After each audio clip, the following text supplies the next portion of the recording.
Patriot മലയാളത്തിന്റെ ദുരന്തർ. നമുക്കറിയാം ദുരന്തർ 1, 2 ഒക്കെ ഗംഭീര കളക്ഷനാണ്, എക്കാലത്തെയും മികച്ച കളക്ഷനോട്ട് മുന്നോട്ട് പോവുകയാണ്.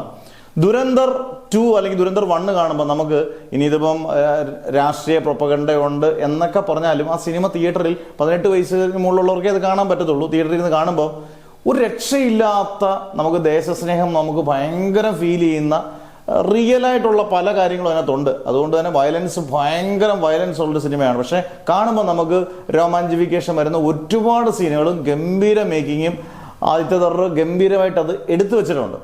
ഇതും നമ്മുടെ ഇപ്പം ഏപ്രിൽ 23 റിലീസ് ചെയ്യാൻ പോകുന്ന നമ്മുടെ മമ്മൂട്ടി മോഹൻലാൽ ഒരുമിക്കുന്ന, ഒരുപാട് വർഷങ്ങൾക്ക് ശേഷം ഒന്നിക്കുന്ന പേട്രിയോട്ടും തമ്മിൽ എന്തെങ്കിലും സാദൃശ്യമുണ്ടോ? ഇപ്പം വരുന്ന സ്ട്രോങ് റൂമേഴ്സ് അങ്ങനെ കാണാം.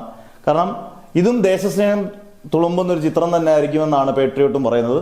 രണ്ടും തമ്മിലുള്ള വ്യത്യാസം, ഇതിനകത്ത് ദുരന്തത്തിനകത്ത് ഗംഭീര വയലൻസ് ഉണ്ടെങ്കിൽ ഇതിനകത്ത് വയലൻസ് ഒന്നുമില്ല. പക്ഷെ രാഷ്ട്രീയ സാഹചര്യങ്ങളും ഇപ്പോഴത്തെ പല രാഷ്ട്രീയ കാര്യങ്ങളും ഇതിനകത്ത് പേട്രിയോട്ടിനകത്ത് ചർച്ച ചെയ്യപ്പെടുന്നു എന്ന് തന്നെയാണ് നമ്മളൊക്കെ അറിയാൻ പറ്റിയത്.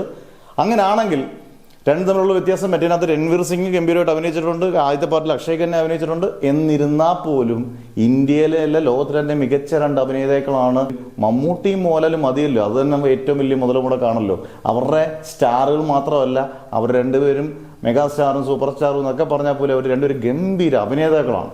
അവരുടെ അഭിനയോടെല്ലാം ഒത്തു വന്നാൽ ദുരന്തന്റെ കളക്ഷൻ വേൾഡ് വൈഡ് കളക്ഷൻ നല്ല, പക്ഷെ മലയാള സിനിമയിലെ എക്കാലത്തെ മികച്ച കളക്ഷനിലേക്ക് ചിലപ്പം നീങ്ങാൻ സാധ്യതയുണ്ട്. കാരണം ഒരു ഹൈ ക്ലാസ് സിനിമയായിരിക്കും പ്രതീക്ഷിക്കുന്നത്, ഒരിക്കലും ഒരു മാസ് മസാല പടമല്ല എന്നുള്ളത് ഉറപ്പാണ്. പക്ഷെ ദേശസ്നേഹം തുളുമ്പുന്ന ചിത്രം തന്നെ ആയിരിക്കും പേട്രിയോട്ട് എന്നുള്ളതും നമുക്ക് ഉറപ്പിക്കാം. എന്തായാലും മമ്മൂട്ടിയുടെയും മോഹൻലാലിൻ്റെയും ഒരുമിക്കൽ ഒരു റെക്കോർഡ് ചരിത്രം സൃഷ്ടിക്കുന്നുള്ളത് ഉറപ്പാണ്.